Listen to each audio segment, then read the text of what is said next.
चुनाव के वक्त पूरे देश में ये चर्चा होती है वोटिंग पैटर्न को लेकर के, हमारे देश में जो निरस्ता है लोगों में चुनाव के प्रति, मतदान के प्रति, उसको लेकर के, और हर बार यही आक्षेप लगते हैं कि वोटर्स बाहर नहीं निकलते हैं, वोटिंग कंपलसरी होनी चाहिए। इस पे भी कई बार डिबेट हो चुकी है। पहला राज्य बना है गुजरात जिसने आखिरकार इस दिशा में एक पहला स्टेप लिया है। वोटिंग को कंपलसरी बनाया गया है, यहाँ पे मतदान को कंपलसरी बनाया गया है। अपने आप में कई सवाल इसके साथ जुड़े हुए हैं। खुद मुख्यमंत्री हैं हमारे साथ गुजरात के, नरेंद्र मोदी जी। हम इनसे जानने की कोशिश करते हैं क्या इंटेंशन है, मुसद्दा क्या है इस बिल का। मोदी जी ये बताइए क्या बेसिक इंटेंशन है इस बिल को लाने के पीछे। आप देखिए कि भारत के लोकतंत्र में पिछले 60 साल का अनुभव ये कहता है कि बाय एंड लार्ज हमारी राजनीति पॉलिटिकल पार्टी सेंट्रिक बन गई है। लोकतंत्र तभी मजबूत होता है जब वो वोटर सेंट्रिक हो, मतदाता केंद्रित देश की लोकतांत्रिक व्यवस्था विकसित चाहिए। आज राजनीतिक दल खींचते चले जा रहे हैं। राजनीतिक दल अपना हिसाब किताब बिठा करके 10 गांव में से अगर 2 गांव उनको ठीक रख लिए तो 8 गांव की परवाह करे बिना भी सत्ता का मजा ले सकते हैं। ऐसी स्थिति में समाज के सभी वर्गों को केंद्र में रख करके कोई योजना बननी चाहिए, नहीं बननी चाहिए। दूसरा, हमारे लोकतंत्र की एक मर्यादा ये है कि मतदाता को पसंद करने का अवसर तो मिलता है, लेकिन नापसंद करने का अवसर नहीं मिलता है। अगर 10 कैंडिडेट खड़े हैं और उसको वोट देना है, अपना फर्ज निभाना है, तो उसको उस 10 में से ही किसी को सिलेक्ट करना पड़ता है। उसके लिए ये अवसर नहीं है कि मुझे 10 पसंद नहीं है, इसलिए नेगेटिव वोट देने का, रिजेक्शन का वोट देने का उसको अवसर नहीं है। मैं समझता हूं कंपलसरी वोटिंग में गुजरात सरकार ने एक इनिशिएटिव लिया है कि जिसमें मतदाता को अवसर दिया जा रहा है, जिसमें वो अपना गुस्सा व्यक्त करता है, अपनी नाराजगी व्यक्त कर सकता है, अपना अफसोस व्यक्त कर सकता है कि आप सब निकम्मे हैं, मुझे कोई नहीं चाहिए, मैं नेगेटिव वोट करता हूं। हिंदुस्तान की राजनीति में पहली बार ये कदम उठा रहे हैं। तीसरी बात है, कई वर्षों से देश में डिबेट है चुनाव का खर्चा कम हो। अगर चुनाव का खर्चा कम करना है तो इससे बढ़िया कोई रास्ता ही नहीं है। और एक बात हो रही है काले धन की। काले धन में भी चुनाव सबसे ज्यादा प्रभावित होता है। देश के अर्थतंत्र पर काले धन की छाया रहती है। काले धन की छाया को कम करना है तो चुनाव में से काले धन को खत्म करना होगा। चुनाव में से काले धन को खत्म करना है तो उत्तम मार्ग है मतदान। अगर कंपलसरी हो जाता है, मैंडेटरी हो जाता है, तो फिर वो सारे खर्चे बंद होंगे, काले धन का उपयोग बंद होगा और लोकतंत्र पुष्ट बनेगा। सभी नागरिकों को अवसर मिलेगा। आज क्या होता है, 50% मतदान होता है और जिसको 20, 22, 25% वोट मिल जाते हैं वो सत्ताधारी दल बन जाता है। 75% लोग ऐसे रहते हैं कि जिनके आवाज का कोई प्रतिनिधित्व नहीं होता है। क्या भारत जैसे लोकतंत्र में हमने इस स्थिति को बदलना चाहिए कि नहीं बदलना चाहिए? और किसी ने शुरुआत करनी चाहिए नहीं करनी चाहिए? गुजरात ने एक शुभ प्रारंभ किया है, एक शुभ शुरुआत की है।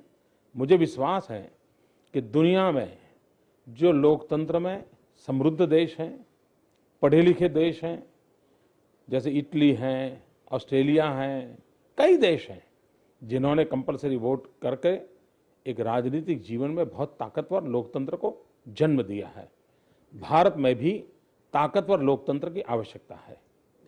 आप बता रहे हैं गुजरात ने पहल की है, लेकिन हम देख रहे हैं कि आज चर्चा के दौरान भी हमने देखा विपक्ष जो है वो पूरी तरह साथ में नहीं दिख रहा है आपके। वो कई सवाल उन्होंने उठाए हैं इस बिल पर। देखिए, कांग्रेस के मित्र पक्ष और विपक्ष के बजाय कंफ्यूजन की स्थिति में ज्यादा है।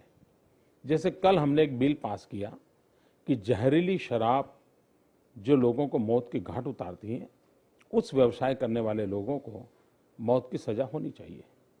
अब गुजरात के हमारे कांग्रेस के मित्रों ने इसका विरोध किया। जहरीली शराब वालों को क्यों बचाना चाहते हैं मैं समझ नहीं पा रहा हूं। और दिल्ली में ही कांग्रेस की सरकार ने वैसा ही कानून ला करके फांसी की सजा देने का पक्षकार किया। और इसका मतलब ये हुआ कि उनको पक्ष हो विपक्ष के बजाय ज़्यादा ही कन्फ्यूज़न है, वो अपनी राजनीति में उलझे हुए हैं। और तीसरी बात है, मैं कांग्रेस के मित्रों को कहता हूं कि आप ये मैंडेटरी वोटिंग का विरोध कर रहे हो। इसके पहले आपको पता है, इवन इन इटली में भी कंपलसरी वोटिंग है। अरे इतना तो जानकारी रखो भाई। देखिए, कांग्रेस के मित्रों का कहना ये है कि कंसेंसस बना के डिसीजन लिया जाए। जो क्लब किया गया इस बिल को विमेन रिजर्वेशन के साथ, उनका ये कहना है कि एक तरह से ये बिल फिर रफ वाटर्स में जाएगा और आगे परेशानी खड़ी होगी, पॉलिटिकल मुद्दा ज़्यादा बन के रह जाएगा। मैं समझता हूँ ये क्लब करने वाला विषय नहीं है। ये चुनाव के संवैधानिक जो व्यवस्था है उसी धारा के अंदर ये बिल आया है, जिसमें 50% महिलाओं का आरक्षण है। वही बिल का ये हिस्सा है। दो बिल अलग इकट्ठे नहीं है, दो प्रावधान भी इकट्ठे नहीं है। एक ही जो चुनाव अधिनियम है उसी का ये हिस्सा है। और इसलिए ये कहना मैं समझता हूं कि ये अन्यायकर्ता बात है। मोदी जी, लेकिन जो संविधान के एक्सपर्ट हैं कॉन्स्टिट्यूशन, उनका भी ये कहना है कि जिस तरह से फ्रीडम ऑफ एक्सप्रेशन का राइट है हमारे पास, फ्रीडम ऑफ साइलेंस का भी राइट होना चाहिए। तो ऐसे में आपको नहीं लगता कि कहीं ना कहीं एक तरह से दबाव बन रहा है लोगों पे, मतदाताओं पे? पहली बात है, अगर ये तब सच होता कि आपको कंपेल किया जाए कि ये 10 लोग खड़े हैं, उस किसी को पसंद करो, तो ये तर्क ठीक है। ये ऐसा नहीं है। आप ये भी कह सकते हैं मुझे 10 मंजूर नहीं है, मुझे राजनीतिक दल भी मंजूर नहीं है। और इसलिए पहली बार भारत के लोकतंत्र का एक दुर्बल पॉइंट था कि लोगों को अपना गुस्सा जताने की जगह नहीं थी, अपना रोष जताने की जगह नहीं थी। इस व्यवस्था से गुस्सा जताने की जगह खड़ी हुई है। एक और सवाल उठाया विपक्ष ने कि एक तरह से इसमें करप्शन को और फर्दर बढ़ावा मिलेगा। जैसे कि कोई यदि वोटिंग के लिए हाजिर नहीं रहता है तो वो अलग गलत सर्टिफिकेट भी ला सकता है, अधिकारियों के पास गलत तरह से रिप्रेजेंट भी कर सकता है। मैं समझता हूं चुनाव प्रक्रिया ऐसी है कि जिसमें इतने लोग इन्वॉल्व होते हैं कि जिसमें सबसे ज्यादा ट्रांसपेरेंसी की संभावना होती है। और मैं मानता हूं कि हिंदुस्तान में आज एक बोगस वोट करने भी आता है ना, तो सारे लोग जागरूक होकर खड़े हो जाते हैं। मैं ये बिल्कुल ही निराधार, तर्कहीन, ये सिर्फ कहने को कहा गया होगा, ऐसा मुझे लगता है। एक आखिरी सवाल, जिसकी वजह से शायद आपके जो विपक्षी मित्र हैं ज्यादा विरोध कर रहे हैं, उनका ये कहना है कि इससे फायदा राज्य सरकार को ही होगा। मोदी जी चाहते हैं कि ज्यादा वोटिंग हो ताकि उनकी विजय सुनिश्चित हो सके। मुझे समझ नहीं आ रहा है कि जब देश में सबको मताधिकार है तो फिर जिस दल में जो फायदा लेना हो ले लेते हैं, कौन रोकता है? कंपलसरी वोटिंग से तो हो सकता है कि कांग्रेस लोगों को भड़का सकती है, कांग्रेस उसका फायदा ले सकती है। कांग्रेस को अवसर है फायदा लेने का, वो अवसर क्यों नहीं लेते?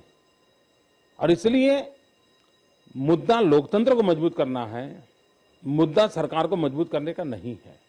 मुद्दा लोकतंत्र की आस्था बढ़ाना है, मुद्दा राजनीतिक दल की आस्था बढ़ाना नहीं है। और जो लोग टुकड़ों की राजनीति करते हैं, कोई टुकड़ा इधर फेंको, कोई टुकड़ा इधर फेंको, उनके लिए ये समग्र को साथ लेकर के चलने वाली बात समझने आने में बहुत साल लगेंगे। ये दुर्भाग्यपूर्ण है कि वो सारे देश का, सभी नागरिकों का सोचने के बजाय टुकड़ों में सोचते हैं। उनके गले उतरने में समय लगेगा। तो जैसा कि खुद मुख्यमंत्री मोदी जी बता रहे हैं कि सिर्फ ये फायदा उनका नहीं है, एक तरह से विन विन सिचुएशन है हर पॉलिटिकल पार्टी के लिए, यदि वो नीति और नियमों के साथ लड़ना चाहती है। वैसे इस जो कानून पास किया गया, इसमें एक बहुत इंटरेस्टिंग और इम्पोर्टेंट प्रोविजन ये भी रखा गया है कि यदि जिस कैंडिडेट के कॉन्स्टिट्यूंसी में सबसे ज्यादा नेगेटिव वोटिंग होती है उसको डिबार भी किया जा सकता है। मेरे ख्याल से अपने आप में ये एक यूनिक कदम है और पहली बार किसी सरकार ने ये कदम उठाया है। वोटिंग को मैंडेटरी बना दिया गया है। अब देखना ये है कि ये बाकी जो सारे बिल्स हैं गुजरात सरकार के, जो 2 इंपॉर्टेंट बिल हैं, उसकी तरह रफ वाटर्स में जाता है या देश के दूसरे रास्ते भी इसे फॉलो करते हैं, ये आने वाले समय में पता चलेगा, क्योंकि इस पे अब पूरे देश में एक डिबेट जरूर होगी। निर्णय कपूर, इंडिया टीवी, गांधीनगर।